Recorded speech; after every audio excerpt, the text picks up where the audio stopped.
Hello and welcome. तो हमारा जो कारवां है वो बढ़ चुका है और हम लोग मैथ पे आ चुके हैं। क्लास 9 का चैप्टर नंबर 1 नंबर सिस्टम को हम लोग कवर करेंगे। 3 वीडियोस 3 लेक्चर के अंदर आपका ये पूरा number system A to Z with concept with example with and exercises के सारे क्वेश्चन ए टू जेड, एक भी क्वेश्चन नहीं छोड़ूंगा और 3 वीडियो के अंदर आपको ये कवर कर दूंगा। इसके बाद मैं गारंटी देता हूँ कि इस चैप्टर में आपको 1% का भी डाउट, 1% का भी कोई कंफ्यूजन नहीं रह जाएगा। ये मैं लिख के गारंटी देता हूँ। ठीक है, तो 3 वीडियोज आएंगी, 3 लेक्चर्स आएंगी, जिसमें से आज हम लोग पहला देखने जा रहे हैं और इसके अंदर हम लोग फर्स्ट एक्सरसाइज इसको पूरी तरीके से खत्म कर देंगे। ठीक है, कॉन्सेप्ट भी रहेगा इसमें, सिर्फ क्वेश्चंस नहीं कराऊंगा। पहले कॉन्सेप्ट पे है मेरा ध्यान, उसके बाद क्वेश्चन की कॉन्सेप्ट अगर आपको आता है तो क्वेश्चन तो आप कर भी सकते हो और नहीं भी करोगे तो हेल्प लेकर थोड़ी बहुत आप कर ही लोगे। ठीक है, तो मैं स्टार्ट करता हूँ। पहला टॉपिक जो आपको यहाँ पर दिखेगा वो है नंबर लाइन। ठीक है, आपकी बुक का भी पहला टॉपिक यही है। ठीक है, नंबर लाइन। अब ये नंबर लाइन किसका है? तो ये नंबर लाइन रियल नंबर्स का नंबर लाइन है। अब रियल नंबर्स क्या है? दुनिया में तुम कोई भी नंबर सोच लोगे ना, कोई भी, पॉइंट हो, नेगेटिव हो, पॉजिटिव हो, फ्रैक्शन हो, एनी टाइप ऑफ नंबर जो तुम सोच सकते हो, कितना भी बड़ा कितना भी छोटा, वो सारा नंबर रियल नंबर कहलाएगा। तो कह सकते हो कि सारे नंबर्स जो है वो रियल नंबर की फैमिली से बिलोंग करते हैं। अब उसको हम नंबर लाइंस में डिनोट कर सकते हैं या दिखा सकते हैं। किस तरीके से दिखा सकते हैं? तो देखो, जीरो जो होता है वो तुम्हारा कह सकते हो सेंटर पॉइंट होता है। फिर जीरो के इधर, ये बचपन से सीखते आ रहे हो कि एक लाइन हम खींचेंगे, जीरो को मिड पॉइंट पे रखेंगे और उसके लेफ्ट में नेगेटिव नंबर लेंगे, नेगेटिव इंटीजर्स लेंगे और राइट साइड में पॉजिटिव इंटीजर्स लेंगे। ठीक है, इंटीजर्स क्या है तो समझ लो रियल नंबर ही ले लेंगे। अभी इंटीजर्स पे आएंगे अभी हम। तो पॉजिटिव रियल नंबर ले लेंगे, इधर नेगेटिव रियल नंबर ले लेंगे। और ये जो गैप है ना, इस गैप को 1 यूनिट कहा जाता है। अब ये 1 यूनिट का मतलब 1 सेंटीमीटर नहीं होता, ये 1 यूनिट आपके हिसाब से होता है। अगर आप 5 सेंटीमीटर को भी 1 यूनिट लेना चाहो तो 1 यूनिट ले सकते हो, बट ये शर्त है कि अगली भी 2 यूनिट होगी, ये वाली यहाँ से यहाँ तक, ये भी 5 सेंटीमीटर का ही लेना है आपको स्केल से। तो 1 यूनिट का मतलब 1 सेंटीमीटर नहीं है, वो कोई भी लेंथ हो सकती है। बट नंबर लाइन पर अगर हम वो 1 यूनिट लेते हैं तो इक्वली गैप हमें नंबर्स लेने पड़ेंगे। यूनिट वही रखनी पड़ेगी, जितनी लेंथ हम स्टार्टिंग का लेंगे 0 से 1, उतना हम इधर लेंगे, उतना हम इधर लेंगे, उतना हम इधर लेंगे। अब इसमें कोई आपको फिक्स नहीं है कि आपका कि ये 1 यूनिट 1 सेंटीमीटर ही है। कभी 2 सेंटीमीटर ले सकते हैं, जरूरत पड़े तो 3 सेंटीमीटर ले सकते हो। हाँ, बट एक बार फिक्स कर दिया तो बाकी के लिए भी जो गैप्स है वो वही रहेंगे। ओके, तो यहाँ पर आपको एक नंबर लाइन दिख रहा है जिसमें यहाँ पर सेंटर में 0 है और इधर 1 2 3 है। अच्छा, इनके बीच में भी कई नंबर्स होंगे, जैसे 0.5 होगा, वो कहाँ होगा? आपका यहाँ पर होगा एट द सेंटर। अच्छा, 0.5 से भी छोटा कोई होगा 0.4, वो यहाँ पर होगा। 1 से बड़ा कुछ 1.1 होगा, वो स्टार्टिंग में यहाँ होगा। यहाँ पर तुम्हारा बीच में एकदम जो है ये 1.5 कुछ होगा, ये 2 है तुम्हारा। तो इसी तरीके से नेगेटिव में भी आओगे तो -0.5 तुम्हें यहाँ मिल जाएगा। ठीक है, इधर -1 हो गया, यहाँ पर -1.6 मिल जाएगा, -1.5 मिल जाएगा। तो इस तरीके से तुम कोई भी नंबर नंबर लाइंस के ऊपर ड्रॉ करके लोकेट कर सकते हो। लोकेशन कैसे करनी है, किस तरीके से दिखाना है, जब जरूरत पड़ेगी मैं बताऊंगा, ये आएगा आपका। बट अभी सिर्फ समझ लो कि रियल नंबर को हम नंबर्स लाइन में रिप्रेजेंट कर सकते हैं, जहाँ पर रिप्रेजेंट करने के लिए जीरो कह सकते हो, एक मीडियम है, एक जीरो कह सकते हो मिड पॉइंट है, उसके लेफ्ट में नेगेटिव नंबर्स और राइट में पॉजिटिव रियल नंबर्स लेके आप रिप्रेजेंट कर सकते हैं। तो कह रहा है there are many types of real number. कह रहा है दुनिया में जो रियल नंबर है ना, वो रियल नंबर तो है बट उसके टाइप्स है। जैसे इंसानों में भी इंसान बहुत है, मतलब इंसान एक है लेकिन उसमें भी है ना, एक मैन है, एक वुमन है, थर्ड जेंडर भी है। तो उसी तरीके से रियल नंबर क्या है? तो रियल नंबर वो दुनिया का कोई भी नंबर तुम सोचोगे वो रियल नंबर का पार्ट होगा। बट इतने सारे डिफरेंट डिफरेंट नंबर है कि इनको कैटेगराइज कर दिया गया है, कैटेगराइज कर दिया है डिफरेंट डिफरेंट पार्ट्स में। और वो डिफरेंट पार्ट्स क्या है? तो 4 से 5 पार्ट्स यहाँ पर है तुम्हारे। तो ये जो भी नंबर तुम सोचोगे मैंने बता रखा है कि वो एक रियल नंबर होगा। फॉर एग्जाम्पल 1.1, 2.2, 3.1, -2, -3, 1 2, 0.00001, 1.2 3 4 5 6 7 8, कुछ भी सोचो, कितना भी बड़ा सोचो, 999, वो सारा का सारा रियल नंबर ही है। अब इस रियल नंबर को कैटेगराइज कर दिया गया है कि वो किस टाइप का है, उसके बेसिस पे। एक है नेचुरल नंबर, एक है होल नंबर, एक है इंटीजर्स। ये जो साइड में ब्रैकेट्स में लिखे हुए हैं ये इनके सिंबल्स हैं। अगर मैं एन लिखूँ तो समझ जाना कि वो नेचुरल नंबर है। Z is integer fraction, rational number and irrational number सब पे आएंगे एक करके। ठीक है, अभी धीरे धीरे बस ये समझ लो कि ये 5 1 2 3 4 5 6 टाइप के रियल नंबर्स, मतलब रियल नंबर्स तो एक ही है बट उसको 6 पार्ट्स में हम लोग पढ़ते हैं। अब ये क्या है, नेचुरल नंबर क्या है, होल नंबर क्या है, इंटीजर क्या है, फ्रैक्शन क्या है, रैशनल क्या है, इरेशनल, इसके लिए हम थोड़ा सा आगे बढ़ते हैं और देखते हैं। तो यहाँ पर आपको कुछ चार्ट दिख रहा होगा, यहाँ पर एक डायग्राम दिख रहा होगा। इस डायग्राम में बताया गया है कि सबसे जो टॉप लेवल है जहाँ पे सारे नंबर इंक्लूड किए जाते हैं वो रियल नंबर, मतलब दुनिया का कोई भी नंबर जो तुम सोचोगे वो एक रियल नंबर होगा। अब इस रियल नंबर को दो पार्ट्स में डिवाइड कर दिया गया है, रैशनल और इरेशनल। देखो इरेशनल में फर्दर कैटेगरीज नहीं है, क्यों पता है, क्योंकि ये इकलौता ऐसा नंबर है, मतलब ये अलग से ही है। थोड़ा क्या अलग है देखो, इरेशनल नंबर में सबसे पहले पॉइंट वाले नंबर आते हैं, और पॉइंट वाले कैसे number, non terminating, non repeating, non terminating और नॉन रिपीटिंग। अगर ये दो कैटेगरी, दोनों के दोनों ऑप्शन टिक हो जाते हैं कि नॉन टर्मिनेटिंग भी है और नॉन रिपीटिंग भी है कोई नंबर, तो वो इरेशनल नंबर कहलाता है। अब ये नॉन टर्मिनेटिंग क्या है, नॉन रिपीटिंग क्या है, तो नॉन टर्मिनेटिंग का मतलब होता है एक ऐसा नंबर जो कभी खत्म ना हो, जैसे 3.1 2 3 4 5 6 7 8 8 चलता जा रहा है। ठीक है, और नॉन रिपीटिंग क्या होता है कि भैया टर्म, और ये चलता जा रहा है। ठीक है, 3 डैश का मतलब होता है इनफिनाइट पे चलता जा रहा है, खत्म नहीं हो रहा है, हम गैस नहीं कर सकते कि आगे क्या होने वाला है। अब नॉन टर्मिनेटिंग तो हो गया, नॉन रिपीटिंग क्या होता है, तो नॉन रिपीटिंग का मतलब होता है कि ये जो नॉन टर्मिनेटिंग है इसमें नंबर्स रिपीट नहीं हो रहे। जैसे ये वाला देखो एक बारी, 1 2 3 2 3 2 3 2 3, तो यहाँ पर तुम देखोगे कि ये नॉन टर्मिनेटिंग तो ये भी है बट ये रिपीटिंग है, मतलब डिजिट्स रिपीट करने लग गए। चाहे वो देखो रिपीटिंग, अब दो डिजिट्स एक साथ हो सकते हैं, 3 डिजिट्स एक साथ हो सकते हैं, यहाँ पर 2 डिजिट्स रिपीट कर रहे हैं बट ये नॉन, इसको क्या बोलेंगे, नॉन टर्मिनेटिंग रिपीटिंग। और ये जो है वो नॉन टर्मिनेटिंग नॉन रिपीटिंग है, तो ये रैशनल नंबर के पार्ट्स में आ जाता है, यहाँ पर आ जाता है। और ये जो होता है ये इरेशनल की कैटेगरी में आता है कि ऐसा नंबर जो पॉइंट में हो, टर्मिनेट भी ना हो, रिपीट भी ना हो, ऐसे ही नंबर को हम इरेशनल नंबर बोल देंगे। और रैशनल क्या होगा, उसके अलावा जो भी नंबर होगा सारे के सारे रैशनल। अब उसमें भी फर्दर कैटेगरीज हैं बट उसको देखते हैं हम लोग। ठीक है, तो ये समझ आ गया होगा आपको। अच्छा एक एग्जांपल है आपका 22/7, ये पाई याद होगा थोड़ा सा, अगर आपको पता होगा तो पाई को हम 22/7 लेते हैं बचपन से।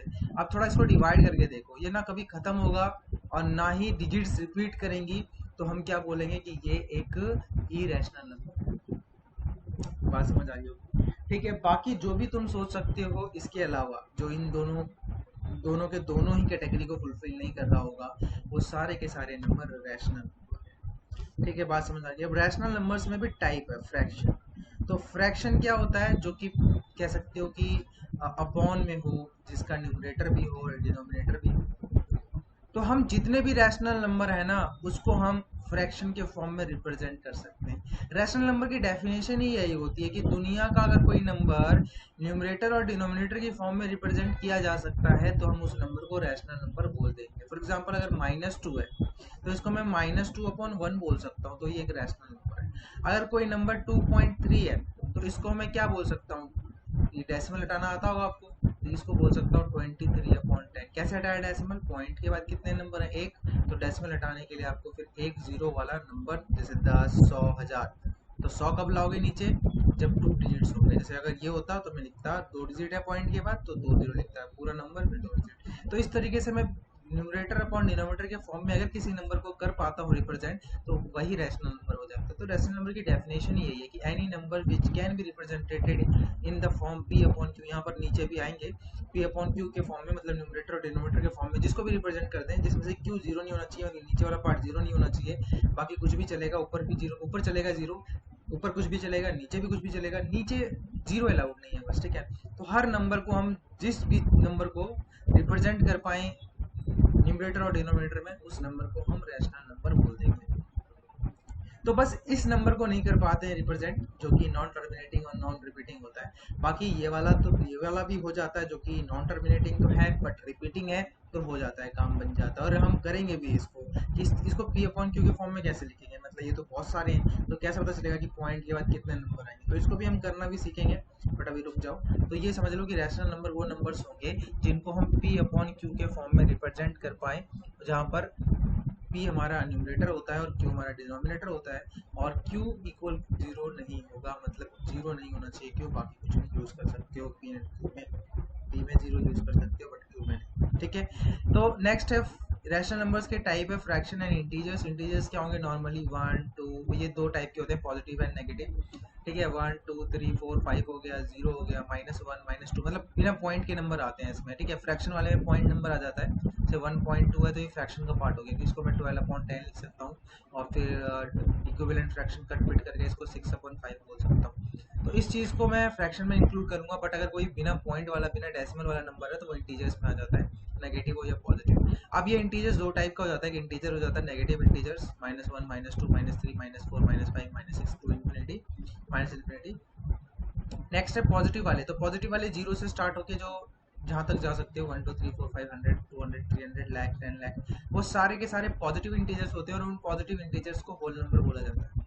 अब ये होल नंबर्स को दो पार्ट में बांट दिया गया है, एक 0 होता है जैसे स्टार्टिंग का 0, और फिर बाद में नेचुरल नंबर, बाकी जो बचा वो नेचुरल नंबर। मतलब होल नंबर में से अगर 0 हटा दूँ तो वो नेचुरल नंबर बन जाता है। मतलब ये कह सकते हो कि सारे नेचुरल नंबर होल नंबर है, सारे नेचुरल नंबर 1 2 3 4 5 सारे होल है, लेकिन सारे होल जैसे 0 है वो नहीं है, तो सारे होल नंबर नेचुरल नंबर नहीं है। तो होल नंबर को या पॉजिटिव इंटीजर्स को दो पार्ट में बांट दिया गया है, 0 एंड नेचुरल नंबर्स। 0 आपका नॉर्मल 0 एंड नेचुरल नंबर 0 के आगे जो है 1 2 3 4। ठीक है, तो यहाँ पर वो डेफिनेशन लिख रखा है उन्होंने रैशनल नंबर का। A number r is called a rational number if it can be written in the form p by q। ठीक है, where p and q are integers and q not equals to 0। जो वही मैंने आपको बताया कि q 0 नहीं होना चाहिए, डिनोमिनेटर 0 नहीं होना चाहिए, बाकी आप कुछ भी यूज कर सकते हो। तो बस वो जो नॉन टर्मिनेटिंग और नॉन रिपीटिंग होता है ना, बस वो इरेशनल होता है, बाकी सारे रैशनल होंगे, क्योंकि हम सबको किसी न किसी तरीके से रैशनल फॉर्म में p/q के फॉर्म में रिप्रेजेंट कर सकते हैं और करेंगे। ठीक है, ये तो बचपन से करते आ रहे हैं, बाकी जो इस तरीके से होंगे इसको भी करें। ठीक है, बाकी अगर 2 है तो बाय डिफॉल्ट इसके नीचे 1 तो है, -2 है इसके नीचे बाय डिफॉल्ट 1 तो है, इसमें तो कोई प्रॉब्लम नहीं है। अब थोड़ा सा हम लोग पीछे की तरफ चलते हैं, और जो हमने अभी पढ़ा उसको समराइज करने में थोड़ा हेल्प हो जाएगा। तो यहाँ पर आपने देखा कि रियल नंबर को हम अलग अलग तरीके से बांट सकते हैं। तो अभी थोड़ा सा हमने पढ़ लिया है, तो कैसे कैसे बांट सकते हैं इसको थोड़ा समराइज तरीके से पढ़ लेते हैं। ठीक है, तो नेचुरल नंबर के एग्जांपल क्या होंगे? तो 1 हो जाएगा, 2 हो जाएगा, 3 हो जाएगा, ठीक है, और 4 हो जाएगा, क्या हो जाएगा, 5 हो जाएगा, 6 हो जाएगा, 7 हो जाएगा, होल नंबर। तो वही नेचुरल नंबर का ही पूरा पार्ट, बट 0 के साथ। तो 0 और भी आगे ले जा सकते हो, 3 डॉट मतलब और आगे जितना मर्जी ले जाओ, 0 1 2 3 4 5। तो यही डिफरेंस है बस कि यहाँ पे 0 इंक्लूडेड होता है और यहाँ पर नहीं होता, बाकी कोई डिफरेंस नहीं है। इंटीजर्स तो इसमें नेगेटिव आ जाते हैं, पॉजिटिव। ठीक है, तो 0 के इधर वाले -1 -2 -3 और जितना पीछे जा सको, और इधर हो जाता है 1 2 3 4 5। ठीक है, जितना आगे जा सको। फ्रैक्शन तो जो कि न्यूमरेटर अपॉन डिनोमिनेटर के फॉर्म में, तो ध्यान रखना किसी भी इंटीजर के नीचे ना हमेशा 1 होता है, उसमें कोई दिक्कत नहीं है। 0/1 है, ये भी एक फ्रैक्शन है। तो सब सारे के सारे अभी तक जो है सारे फ्रैक्शन है। ठीक है ना। और रैशनल नंबर क्या? रैशनल नंबर कहता ही यही है कि जिस नंबर को भी तुम p/q के फॉर्म में लिख सकते हो वो सारे रैशनल नंबर है। और इरेशनल का बस एक ही कॉन्सेप्ट है कि भैया अगर कोई डेसिमल एक्सपेंशन नॉन टर्मिनेटिंग है और नॉन रिपीटिंग है तो वो तुम्हारा इरेशनल हो जाता है। नॉन टर्मिनेटिंग और नॉन रिपीटिंग मतलब दोनों ही केसेस को अगर एक साथ फील कर रहा है तो वो तुम्हारा इरेशनल नंबर हो जाता है। बाकी नॉन टर्मिनेटिंग चल जाता है, वो रैशनल हो जाता है, बट उसमें रिपीटिंग होनी चाहिए कुछ डिजिट्स के बाद। ठीक है, मतलब वो दिखाया हुआ हो कि रिपीट हो रहा हो, है ना। वो 1 डिजिट हो सकता है, 2 डिजिट रिपीट हो सकते हैं, 3 डिजिट रिपीट हो सकते हैं, उसमें कोई दिक्कत नहीं है। जैसे 1.222 हो सकता है, 1.3111 112 इस तरीके से भी होगा, कोई दिक्कत नहीं है। रिपीट होना चाहिए, बस ये एक इसकी कंडीशन है। ठीक है, और नॉन टर्मिनेटिंग हो तो अगर नॉन टर्मिनेटिंग और नॉन रिपीटिंग है तभी रैशनल होगा। बाकी के सारे जो कंडीशंस हैं वो सारे रैशनल नंबर के पार्ट आते हैं। तो यहाँ पर ये जितने भी हैं ये रैशनल नंबर के पार्ट हैं। अलग अलग तरीके से इसको हम बांट सकते हैं, जैसे कि हमने नीचे देखा यहाँ पर। ठीक है, अब यहाँ पर है so when we say that p/q is a rational number, मैंने यहाँ पे डाला हुआ है। ठीक है, यहाँ पे डाल देना p/q is a rational number और when we represent p/q on number line we assume that q not equals to 0। ध्यान रहे कि जब भी तुम पी अपॉन क्यू के फॉर्म में किसी नंबर को रिप्रेजेंट करना चाह रहे हो तो वहाँ पर क्यू जीरो नहीं होना चाहिए, नीचे जीरो नहीं होना चाहिए, and have no common factor, इन दोनों के बीच में कोई कॉमन फैक्टर ना हो। जैसे कि अगर मुझे 2/8 दे दिया गया है तो ये अभी रैशनल नंबर नहीं है, समझ रहे हो ना, अभी रैशनल नहीं है, मतलब है तो पी अपन क्यू फॉर्म में, बट इसको इस तरीके से लिखना है कि इनमें कॉमन फैक्टर ना रहे। जैसे अभी दोनों के बीच में कॉमन फैक्टर क्या है, 2 की टेबल में आ रहे हैं दोनों, तो 2 इज अ कॉमन फैक्टर, तो 2 से काट दो, 2 1 जा 2 4 जा। अब 1 के अलावा जब तक कोई भी कॉमन फैक्टर होगा तब तक हम उसे रैशनल नंबर नहीं बोल सकते हैं। तो ध्यान रखें कि पी अपॉन क्यू के फॉर्म में स्टैंडर्ड जो पी अपॉन क्यू फॉर्म होगा उसमें न्यूमरेटर और डिनोमिनेटर में कोई भी कॉमन फैक्टर नहीं होगा।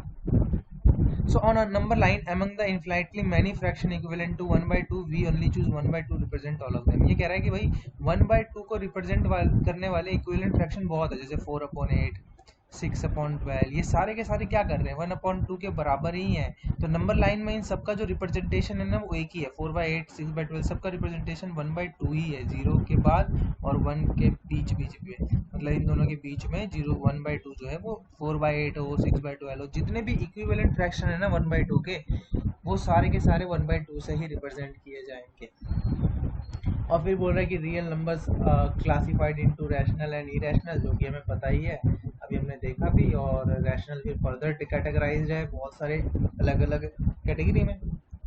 अब रैशनल नंबर में दो चीज़ आती है, इंटीजर्स एंड फ्रैक्शन। फिर इंटीजर्स भी बढ़ जाता है, पॉजिटिव इंटीजर्स नेगेटिव इंटीजर्स, फिर पॉजिटिव इंटीजर्स को होल नंबर बोल देते हैं, और होल नंबर भी दो पार्ट्स में बढ़ जाता है, एक जीरो और एक नेचुरल नंबर।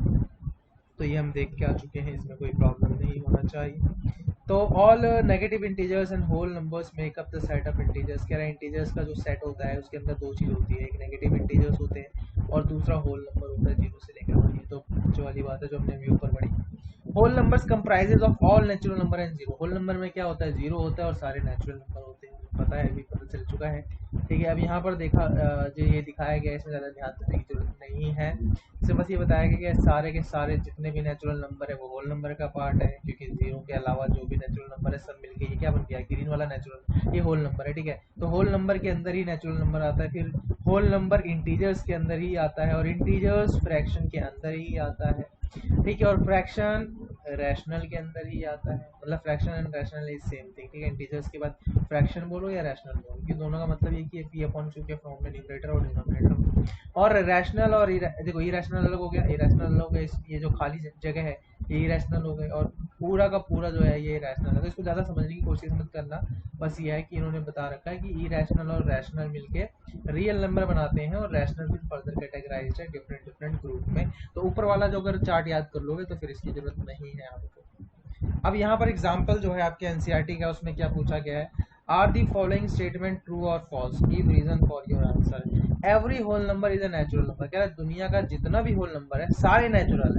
है? नहीं है ना, क्यों? क्योंकि होल नंबर कैसा होता है, कहाँ से स्टार्ट होता है, 0 1 2 3, और नेचुरल नंबर कहाँ से स्टार्ट होता है, 1 2 3। तो क्या सारे होल नंबर नेचुरल है? नहीं है, क्योंकि जीरो नेचुरल नंबर का पार्ट नहीं है आपका। Next, every integer is a rational. कह रहा है सारे इंटीजर रैशनल है? हाँ भाई, क्या है, जो रियल नंबर है वो दो पार्ट में बटा हुआ है, एक रैशनल एंड इरेशनल, और फिर इरेशनल है वो दो पार्ट में बटा हुआ है, फ्रैक्शन एंड इंटीजर। तो यहाँ पर इंटीजर, सारे के सारे इंटीजर तो रैशनल के पार्ट है ही ना, मतलब जितना ऊपर जाओगे, अगर ऊपर की तरफ चढ़ोगे तो जिससे जो लिंक है वो उसका कह सकते हो कि टॉप लेवल है। जैसे जो समझ रहे होगे कि इंटीजर है तो रैशनल नंबर का पार्ट तो होगा ही, तो सारे इंटीजर रैशनल है, यस ट्रू, ये ऊपर वाला फॉल्स हो गया है। Every rational number is integer. क्या सारे नंबर, जो सारे रैशनल नंबर है वो इंटीजर होते हैं? नहीं, फ्रैक्शन भी नाम की भी कोई चीज होती है, जैसे -2 -3 तो इंटीजर है, बट क्या -3/5 है इंटीजर? नहीं, वो एक फ्रैक्शन का पार्ट है। तो सारे रैशनल जो हैं, सारे के सारे रैशनल वो इंटीजर नहीं है, वो फ्रैक्शन भी कुछ होते हैं, तो यहाँ पर लिखोगे फॉल्स। तो ये एग्जाम्पल नंबर 1 आपका कंप्लीट हो चुका है। अब एग्जाम्पल 2 बोल रहा है, find 5 rational number between 1 and 2। 1 and 2 के बीच में 5 रैशनल नंबर बताओ। तो 1 और 2 के बीच में रैशनल नंबर बहुत सारे हैं पी अपॉन क्यू फॉर्म में। देखो 1/2 ले सकते हो, 1/3 ले सकते हो, 1/4 ले सकते हो, मतलब डिवाइड करने पे, इनको डिवाइड करने पे नॉर्मल होता है ना, डिवीजन आपको आता ही होगा, जैसे इसको डिवाइड करना है तो मैं यहाँ 1 लिखूंगा, यहाँ 0, पॉइंट लिखूंगा, यहाँ 0 लिखूंगा, 2 5 10। तो देखोगे 1 और 2 के बीच में तो 1/5 लिख दो, 1/6 लिख दो, जितने चाहिए आपको लिख सकते हो, 1/7, 1/8, 1/8, 1/9, 1/10, 1/11। तो अभी 5 चाहिए तो आप ये रैशनल नंबर ले लो। तो रैशनल क्या था, कैसे पी अपॉन क्यू फॉर्म में, तो हम दिखा तो चुके हैं पी अपॉन क्यू फॉर्म में। ठीक है, तो ये बहुत सारे एग्जांपल और हो सकते हैं, 1/7, 1/8, बट उसे 5 ही चाहिए तो मैंने 5 लिख दिए हैं। ठीक है, तो आंसर देखो डिफरेंट भी हो सकते हैं, इसमें भी अनलिमिटेड होता है, ध्यान रखना। दो रैशनल नंबर के बीच में, दो रैशनल नंबर है ए और बी, इसके बीच में इनफिनाइट रैशनल नंबर है, इनफिनाइट रैशनल नंबर। उसी तरीके से दो इरेशनल नंबर्स के बीच में इनफिनाइट इरेशनल है। ठीक है ना, दोनों में ही इन्फिनाइटी है, मतलब दोनों के ही बीच में इन्फिनाइट है, मतलब अगर दो रैशनल नंबर है तो उनके बीच में इन्फिनाइट रैशनल नंबर। ठीक है, तो ये भी हो गया आपका। अब एक्सरसाइज 1.1 की तरफ बढ़ते हैं। इस जीरो और रैशनल नंबर, क्या जीरो एक रैशनल नंबर है?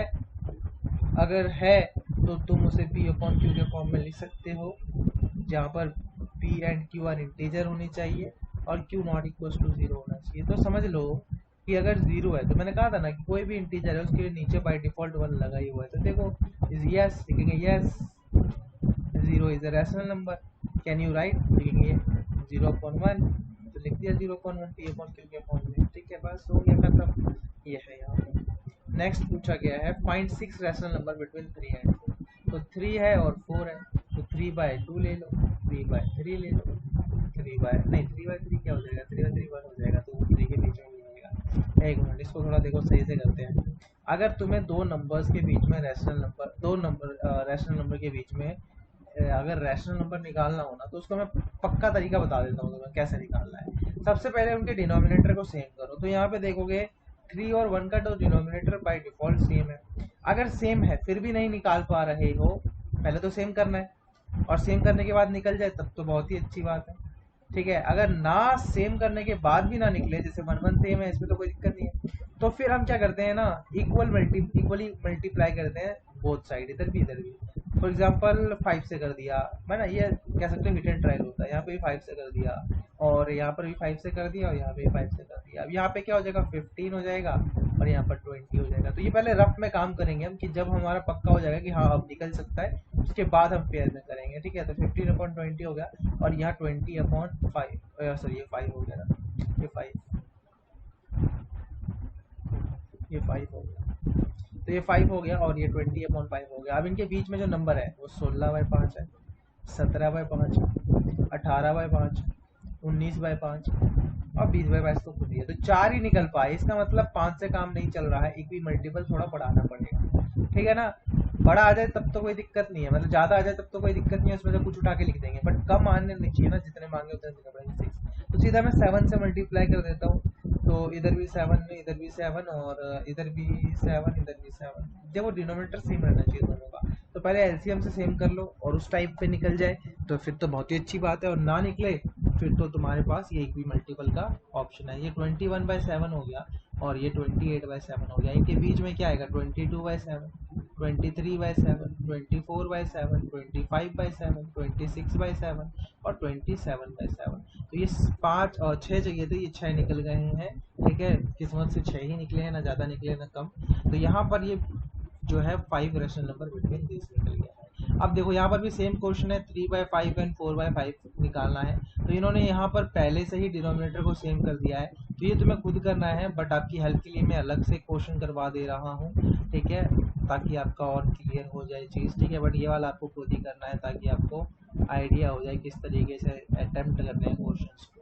ठीक है, चलो तो यहाँ पर मैं एक नंबर ले लेता हूँ, जिनके दो नंबरों के बीच में हमें निकालना है रैशनल नंबर। तो मैं एक ले लेता हूँ 4/7 और एक ले लेता हूँ 3/2। सबसे पहले रैशनल नंबर निकालने के लिए मैंने आपको बताया कि सबसे पहले डिनोमिनेटर को सेम करो, दोनों के डिनोमिनेटर को सेम करने के बाद ही हम लोग कुछ कर सकते हैं। तो डिनोमिनेटर सेम करने के लिए क्या किया जाता है, एलसीएम लिया जाता है। एलसीएम लिया 2 और 7 का 14 आया। ठीक है, एलसीएम कैसे लेना है ये आपको पता होना चाहिए, जैसे ऐसे लेना है एलसीएम, इस तरीके से ले सकते हो।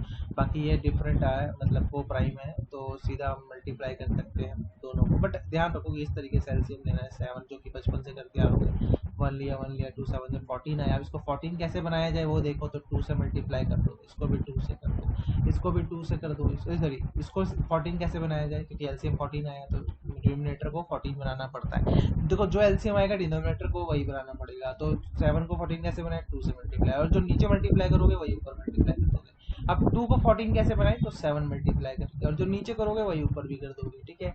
ऊपर क्या आ गया 8/14, और यहाँ क्या आ गया 21/14। अब इसके बीच में कितने रैशनल नंबर चाहिए आपको, 5 चाहिए, 6 चाहिए, उसके हिसाब से निकाल लो। मान लो यहाँ पर कम पड़ जाते, मान लो 20 निकालने होते, तो 20 तो यहाँ आते नहीं, फिर क्या करते, फिर ना हम एक भी मल्टीप्लाई करते। फॉर एग्जाम्पल यहाँ पर कर देंगे 10 से सीधा या 8 से सीधा, आपकी मर्जी जिससे करना चाहो, ठीक है। यहाँ पर 8 से कर देंगे, जो यहाँ करोगे वहाँ वही यहाँ पर करोगे। एक बार जब एलसीएम से आपने इक्वल बना दिया तो एक ही मल्टीप्लाई में जो यहाँ करोगे वो यहाँ करोगे, और जो यहाँ करोगे वो तो यहाँ करना ही है, और जो यहाँ करोगे वो तो यहाँ करना ही है। तो इस तरीके से आप लोग निकाल सकते हो। तो ये वाला आप ट्राई करना और मुझे बताना कि आपसे हुआ या नहीं हुआ। नेक्स्ट चलते हैं। State whether the following statement are true और false, give reason for your answer. True false बताना है। Every natural number is a whole number. क्या सारे नेचुरल नंबर होल नंबर है? नहीं है। हाँ है ना, क्योंकि सारे नेचुरल नंबर बोल रहा है, तो 1 2 3 4 5 10 ठीक है। और होल नंबर कहाँ से है, 0 1 2 3 4 5 10 तो क्या है, सारे नेचुरल नंबर होल नंबर है, साफ साफ दिख रहा है। उल्टा पॉसिबल नहीं है, सारे होल नेचुरल नहीं है क्योंकि 0 इसमें नहीं है, बट सारे नेचुरल होल नंबर है। एवरी इंटीजर और होल नंबर, क्या सारे इंटीजर होल नंबर है? नहीं, क्योंकि नेगेटिव इंटीजर और पॉजिटिव, देखो इंटीजर्स के दो पार्ट होते हैं, एक नेगेटिव इंटीजर्स और एक होता है होल नंबर। तो सारे इंटीजर जिसमें नेगेटिव भी है, क्या वो होल नंबर होंगे? नहीं होंगे ना। सिर्फ -2 है, इंटीजर तो है बट वो होल नंबर नहीं है, तो नो लिखेंगे, ठीक है। तो every number is every natural number is a whole number, true. Every integer is a whole number, false. Every rational number is whole number, सारे रैशनल नंबर होल नंबर है। नहीं, देखो होल नंबर क्या होता है, 0 1 2 3, बट रैशनल तो कुछ भी हो सकता है, 4/3 भी हो सकता है। तो यहाँ पर भी ये फॉल्स पाया गया। तो ये चौथा क्वेश्चन भी खत्म होता है और इसके साथ ही आपका एक्सरसाइज 1.1 भी खत्म होता है। नेक्स्ट एक्सरसाइज की तरफ बढ़ते हैं, उसके क्वेश्चंस की तरफ बढ़ते हैं, लेकिन उससे पहले कॉन्सेप्ट देख लेते हैं। ओके, तो इरेशनल नंबर क्या है? कोई भी नंबर, अभी मैंने आपको बताया ना, इरेशनल नंबर का एक ही है कि भैया वो नॉन रिपीटिंग होना चाहिए, है ना। पहले तो नॉन टर्मिनेटिंग होना, मतलब वही कह लो कि नॉन रिपीटिंग है, नॉन टर्मिनेटिंग, खत्म भी ना हो, ठीक है, खत्म भी ना हो और कभी रिपीट भी ना करे, ठीक है, वो चलता ही जाए और डिफरेंट नंबर्स के साथ है। तो non repeating and non terminating, ठीक है, दोनों कंडीशन को फिल करने वाले नंबर्स को हम क्या बोलेंगे, इरेशनल नंबर बोलेंगे, ठीक है। और इसको हम किस तरीके से लिख सकते हैं, बाय कह सकते हो किस लैंग्वेज, क्या नंबर, क्योंकि देखो जो इरेशनल नंबर होता है ना, उसको हम P/Q मतलब न्यूमरेटर अपॉन डिनोमिनेटर के फॉर्म में रिप्रेजेंट नहीं कर सकते हैं। तो number is irrational if it can not be written in the form P/Q where P and Q are integers and Q not equals to 0। मतलब रैशनल क्या कहता था कि P/Q फॉर्म में करें। अब जो नहीं होगा, जो कहेगा नहीं भाई मैं तो नहीं हो रहा, उसको हम इरेशनल कह देंगे, बस यही है। और उसको उसके लिए क्या होना पड़ेगा, उसके लिए नॉन टर्मिनेटिंग और नॉन रिपीटिंग होना पड़ेगा, ठीक है। तो यहाँ पर मैंने बताया हुआ है कि non terminating and non repeating होगा वो, ठीक है। इस चीज़ को मैं सेकेंड लैंग्वेज में बोल सकता हूँ। अब इस चीज़ का ध्यान रखना कि देखो परफेक्ट स्क्वायर क्या होता है, परफेक्ट स्क्वायर होता है जैसे कि 9 है, उसका स्क्वायर रूट क्या आएगा 3, तो 9 इज अ परफेक्ट स्क्वायर, ठीक है, परफेक्ट स्क्वायर। 9 एक परफेक्ट स्क्वायर है। 16 है, उसका अंडर रूट क्या आएगा 4, तो 16 इज अ परफेक्ट स्क्वायर। तो नॉन परफेक्ट स्क्वायर जैसे कि √7, तो 7 क्या है, नॉन परफेक्ट स्क्वायर, तो इसका रूट जो होगा ना हमेशा इरेशनल होगा। तो square root of every non perfect square is considered an irrational number. जैसे √4 का करोगे ना, जब एक्सपेंड करोगे, सॉरी √4 का तो 2 आएगा, ये तो रैशनल हो जाएगा, बट जैसे √2 ले लो तो इसका 1.414 इस तरीके से चलता जाएगा। इसी तरीके से अगर तुम √3 लोगे तो उसका भी कभी एंड होने वाला है नहीं, ठीक है। रूट का अगर √2 की बात करूँ तो 414, ठीक है, 2 3 5 इस तरीके से चलता ही जाएगा, रिपीट भी नहीं करेगा, टर्मिनेट भी नहीं होगा। √3 की बात करूँ तो 1.73205 इस तरीके से चलता जाएगा। तो जो भी नॉन परफेक्ट स्क्वायर का रूट होगा ना वो हमेशा ही इरेशनल नंबर होगा। अब नेक्स्ट है कि every real number is represented by unique point और number line, also every point और number line represent unique real number. सीधी ये कह रहा है, ये सीधा कि अगर आप रियल नंबर लाइन ड्रॉ करते हो तो हर एक पॉइंट एक अलग, मतलब एक फिक्स्ड वैल्यू को रिप्रेजेंट कर रहा होगा। जैसे 0 से लेकर 1 है यहाँ, तो दुनिया में जितने भी रियल नंबर है ना वो यहाँ पर लाइक कर रहे हैं छोटी सी जगह में, और हर पॉइंट जो है वो यूनिक है। जिस पॉइंट पे भी तुम उंगली रख दोगे उसकी कोई यूनिक वैल्यू होगी, मतलब एक फिक्स्ड वैल्यू होगी, वो चेंज नहीं होगी। ठीक है, मतलब समझ रहे हो कि अगर इस पॉइंट को मैंने टच किया है, यहाँ पर कुछ ना कुछ ऐसी वैल्यू होगी जो यूनिक होगी, जो और कहीं नहीं पाई जाएगी। बस यही है कि यूनिक होगा, कोई भी पॉइंट जो यूनिक है वो दो जगह नहीं पाया जाएगा, एक ही जगह पाया जाएगा। अब एक्सरसाइज की तरफ बढ़ते हैं। कह रहा है कि इसमें से ट्रू और फॉल्स बताओ और अपने आंसर्स को जस्टिफाई करो। Every irrational number is real number. क्या दुनिया का जितना भी इरेशनल नंबर है वो रियल नंबर है? हाँ भाई है, क्योंकि रियल नंबर क्या होता है, दो पार्ट्स में बटा है, रैशनल और इरेशनल। तो सारे रैशनल भी रियल है और सारे इरेशनल भी रियल है। रियल तो सब कुछ ही है, तो वही कह रहा है कि सारे इरेशनल रियल हैं। यस, ठीक है, yes, because real number has two parts, rational and irrational, so all irrational number is a real number. Every point on number line is of the form m where, अच्छा root m होगा, sorry यहाँ पर, ठीक है। every point on number line is the form of root m, ठीक है, root m के form में है, where m is a natural number। कह रहा है जितना भी रियल नंबर लाइन है ना, जो भी रियल नंबर लाइन है उसके सारे के सारे पॉइंट को हम इस तरीके से रिप्रेजेंट कर सकते हैं। बिल्कुल भी नहीं, क्योंकि देखो नेचुरल, क्योंकि m क्या नेचुरल नंबर कह रहा है, तो सारे नेचुरल नंबर को लेके देखो। रूट 1 कहाँ होगा, यहाँ पर होगा। रूट 2 कहाँ होगा, तो रूट 2 कहीं यहाँ पे 5 से पहले 1.414 है ना, तो 1.5 से पहले कहीं होगा, 1.5 से पहले होगा। तो बाकी जो बच जाएंगे, जैसे रूट 1 हो जाएगा, ठीक है यहाँ पर। बट इसके अलावा भी तो कई नंबर्स हैं यहाँ पर, कि उसको कैसे रिप्रेजेंट करेंगे इस तरीके से, क्योंकि कह रहे सारे नेचुरल नंबर हैं ये, जो 1 1 2 लोगे सारे, मतलब m जो है वो एक नेचुरल नंबर है। तो नेचुरल नंबर हम रूट 1 ले सकते हैं, रूट 2 ले सकते हैं, रूट 3 ले सकते हैं। तो ये फिक्स्ड हो गए ना भाई। इसके अलावा और भी तो नंबर्स होंगे ना, रूट 2 के बीच में इनफिनाइट रैशनल रियल नंबर है। तो फिर रियल नंबर लाइंस के हर एक पॉइंट को आप इस तरीके से रिप्रेजेंट नहीं कर सकते। फॉल्स। एग्जांपल के लिए क्या ले लोगे कि रूट -3 या रूट, फॉर एग्जांपल ले लो 2.1 can not be represented in the form of root m, ठीक है। इस तरीके से रिप्रेजेंट नहीं कर सकते। ये लिख सकते हो, ये लिख सकते हो कि रूट -3, क्योंकि नेगेटिव नंबर्स भी नहीं आएंगे, नेचुरल नंबर तो सारे पॉजिटिव होंगे, तो यहाँ वाला जो होगा इसका कौन रिप्रेजेंट करेगा, तो लिखेंगे कि negative numbers can not be represented in the form of root m, ठीक है। बात समझ आ गई है यहाँ तक।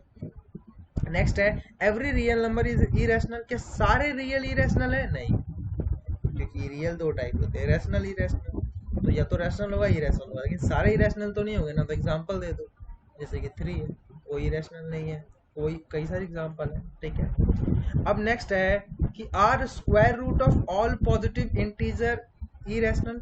क्या स्क्वायर रूट जितने भी पॉजिटिव इंटीजर्स हैं, root 1 root 2 root 3 root 4 root 5 root 6 root 7 root 8 root 9 root 10, मतलब जितने भी पॉजिटिव इंटीजर हैं सबके स्क्वायर रूट क्या इरेशनल है? नहीं ना। सही देखो, पॉजिटिव इंटीजर 9 है, तो क्या इसका स्क्वायर रूट में ये क्या आएगा? 3 आएगा, तो ये क्या है? रैशनल है। ये कह रहा है इरेशनल है, ठीक है। इफ नॉट, अगर नहीं है तो एग्जाम्पल दो, तो ये रूट 9 है ना, 9 दे दिया, रूट 9 इक्वल्स टू 3 आ रहा है, तो ये square root of positive integer एक रैशनल नंबर है, तो एग्जांपल मिल गया उसको, ठीक है ना। बाकी आंसर्स कैसे लिखने हैं ये आपको मुझे बताने की जरूरत नहीं है, आप देख सकते हो। बाकी आप इस तरीके से भी लिख सकते हो जैसे मैंने बताया, और थोड़ा बहुत हेल्प ले सकते हो तो क्लियर हो जाएगा, ठीक है। नेक्स्ट जो क्वेश्चंस आने वाले हैं ना, वो रिप्रेजेंटेशन का है। रूट नंबर्स को, जैसे रूट 2 रूट 3 रूट 4 को नंबर लाइन पर रिप्रेजेंट करना है, ठीक है। तो इसमें ज़्यादा दिमाग नहीं लगाना है, स्टेप्स याद कर लेने हैं। तो उसके लिए आपको इन 4 चीज़ों की जरूरत पड़ेगी। एक प्रोटेक्टर की पड़ेगी, एक स्केल की जरूरत पड़ेगी, और एक आपको पेंसिल और एक आपको कंपास की जरूरत पड़ेगी। तो मैं आपको एक तरीका बताऊंगा किस तरीके से आपको करना है। आप फटाफट इन चारों की चारों चीज़ों को जमा कर लीजिए। ओके, तो सबसे पहले ये समझ लेते हैं कि क्वेश्चन किस तरीके से आएंगे। तो देखो, नंबर लाइन पर रिप्रेजेंट करने के लिए रूट वाले जो क्वेश्चंस होंगे वो या तो रूट 2 होगा आपका, या तो रूट 3 होगा, या रूट 4 होगा, या रूट 5 होगा, या रूट 6 होगा, या रूट 7 होगा। मैक्सिमम टू मैक्स आपका 7 जाएगा। बट जो मेन है ना यहाँ पर, जो मतलब आने के पूरे चांसेस है, रूट 2, रूट 3 या रूट 5 में से कोई एक होगा। लेकिन ये बात आपको समझनी पड़ेगी कि इनमें से आपको कुछ भी बनाना हो तो रूट 2 आना जरूरी है। क्योंकि रूट 2 के बाद ही अब बाकियों पे जा सकते हो। जैसे रूट 4 के लिए रूट 2 बनाओगे, फिर रूट 3 बनाओगे, फिर रूट 4 बना पाओगे। रूट 5 के लिए पहले रूट 2 बनाओगे, फिर रूट 3 बनाओगे, फिर रूट 4 बनाओगे, फिर रूट 5 बना पाओगे। अब बनाने का प्रोसेस क्या होगा, तो सबसे पहले हम एक नंबर लाइन ड्रॉ करेंगे, और ड्रॉ करने के लिए मैं स्केल लूंगा एक, ठीक है, स्केल लूंगा, एक पेंसिल लेकर और एक लाइन ड्रॉ करूंगा। ये लाइन ड्रॉ करने के बाद जो यूनिट्स मैं डालूंगा इस नंबर लाइन पे, उनके गैप्स जो होंगे वो डिपेंड करेगा कि आप कितना गैप लेना चाहते हो। जैसे मैंने इसको दे दिया 0। अब मैं जो 1 लेना चाहता हूँ उसके लिए गैप मेरे ऊपर डिपेंड करता है कि मैं कितने सेंटीमीटर का एक यूनिट बनाना चाहता हूँ। तो मैं क्योंकि आपको पेपर में दिखा रहा हूँ तो अच्छे से देखने के लिए मैं 3 सेंटीमीटर का गैप एक यूनिट के लिए ले लेता हूँ, और ये आपका हो जाएगा 2 यूनिट। ठीक है, मैं मार्क कर लेता हूँ इसको 0, 1 एंड 2। अब आपको करना क्या होगा, सबसे पहले प्रोटेक्टर लेके आना है, और प्रोटेक्टर को आपको यहाँ रख देना है और 90 डिग्री मार्क कर लेना है। 90 डिग्री आपने मार्क कर लिया है। इसके बाद आपको ज्वाइन कर देना है इसको 1 से। ज्वाइन करने के बाद जितनी यूनिट की लेंथ यहाँ पर आपको 0 से 1 दिखाई दे रही है, उतनी की आर्क आपको यहाँ पर लगा देनी है। जहाँ पर भी ये कट करे उससे आपको 0 से ज्वाइन कर देना है। तो इसको मैं यहाँ पर 0 से ज्वाइन कर दूंगा। अब पाइथागोरस थ्योरम से हुआ क्या, क्योंकि ये मैंने 90 डिग्री ड्रॉ किया है और इसको मैं O नाम देता हूँ, इसको A देता हूँ, B देता हूँ, तो मैं कह सकता हूँ कि बाय पाइथागोरस थ्योरम, ये लिखना नहीं है आपको, सिर्फ ड्रॉ करना होगा, बट मैं समझा देता हूँ। वो OB² प्लस क्या हो जाएगा AB², और OB कितना है 1 यूनिट और AB कितना है 1 यूनिट, तो ये हो जाएंगे 2 के बराबर। OA² किसके बराबर 2 के बराबर, और OA किसके बराबर √2 के बराबर, तो ये आ जाएगा आपका √2। √3 के लिए क्या करना होगा, √3 के लिए, लेकिन √2 को पहले हम रिप्रेजेंट कैसे करेंगे नंबर लाइन में, अभी रिप्रेजेंट नहीं हुआ है, अभी आधा काम हुआ है। उसके लिए आप क्या करोगे, कंपास की नीडल रखोगे 0 पे या O पे, और पेंसिल की नीडल रखोगे आप A पे, और इसको आप इस तरीके से आर्क ड्रॉ कर दोगे ऑन द नंबर लाइन। जहां पर भी ये कट करेगा वो आपको नंबर लाइन पे क्या दिखा रहा होगा, √2 दिखा रहा होगा। फिर √3 के लिए आपको क्या करना है, जहां पर √2 आपने बनाया है ये आर्क, उस पॉइंट पर इस लाइन के बेस पर आपको 90 डिग्री ड्रॉ करनी है। तो यहाँ पर मैं 90 डिग्री ड्रॉ कर रहा हूँ। ठीक है, अब ये 90 डिग्री मैंने ड्रॉ कर दी, मैं इसको यहाँ से ज्वाइन कर देता हूँ। ठीक है, ये मैंने ज्वाइन कर दिया। अब ज्वाइन करने के बाद सेम 1 यूनिट का जो आर्क होगा या लेंथ होगा, मैं उसका आर्क यहाँ पर ड्रॉ कर दूंगा। इसको मैंने ड्रॉ कर दिया। अब मैं इसको ज्वाइन कर दूंगा, इसको यहाँ पर। ठीक है, इसको मैं यहाँ पर ज्वाइन कर दूंगा। ठीक है, अब ये √2 है आपका, ये √2 है, ये 1 यूनिट है, अभी हमने देखा। तो ये पाइथागोरस से √3 यूनिट आ जाएगा, √3 यूनिट। और इसको मैं नंबर लाइन पर ड्रॉ करने के लिए पेंसिल लूंगा, कंपास की नीडल यहाँ, पेंसिल की नीडल यहाँ रखूंगा और एक आर्क ड्रॉ कर दूंगा। ये आर्क जहाँ पे जाके टच करेगी वो आपका √3 हो जाएगा। अब √4 अगला है, तो √4 के लिए आपको ये प्रोटेक्टर लेना है। प्रोटेक्टर को यहाँ पर 90 डिग्री पुट करवाना है इससे, तो यहाँ पर 90 डिग्री हो गया। मैंने फिर इसको इससे ज्वाइन कर दिया, एंड देन फिर मैं 1 यूनिट की यहाँ पर एक आर्क लगाऊंगा। तो 1 यूनिट की आर्क मैंने यहाँ पर लगा दी। इसके बाद मैं इसको इससे ज्वाइन कर दूंगा, तो मैंने इसको यहाँ पर ज्वाइन कर दिया है। तो ये जो होगा बाय डिफॉल्ट क्या आ जाएगा, √3 है, ये 1 है, तो ये √4 आ जाएगा। और √4 किसके बराबर होता है, 2 के बराबर। तो जब √4 को नंबर लाइन में रिप्रेजेंट करने के लिए मैं ये आर्क लगाऊंगा यहाँ से यहाँ तक, कंपास की नीडल यहाँ रखूंगा, पेंसिल की नीडल यहाँ रखूंगा। ठीक है, तो ये आपका कहाँ पर जाके गिरेगा, ये सीधा जाके गिरेगा 2 पर, जो हमने बना के रखा हुआ है। तो इस समय प्रूव होता है कि जो हमने यहाँ तक सारा बनाया है वो बिल्कुल सही है। √5 के लिए सेम प्रोसेस फॉलो करोगे आप। यहाँ पर आप रखोगे D, और D रखने के बाद आप वही प्रोसेस 90 डिग्री के बाद 1 यूनिट की लेंथ, और फिर उसको ज्वाइन कर दोगे O से, और फिर आर्क ड्रॉ कर दोगे। तो ये आगे का काम आपका है, आप अच्छे से इसको करो। कोई प्रॉब्लम आए मुझे बताओ।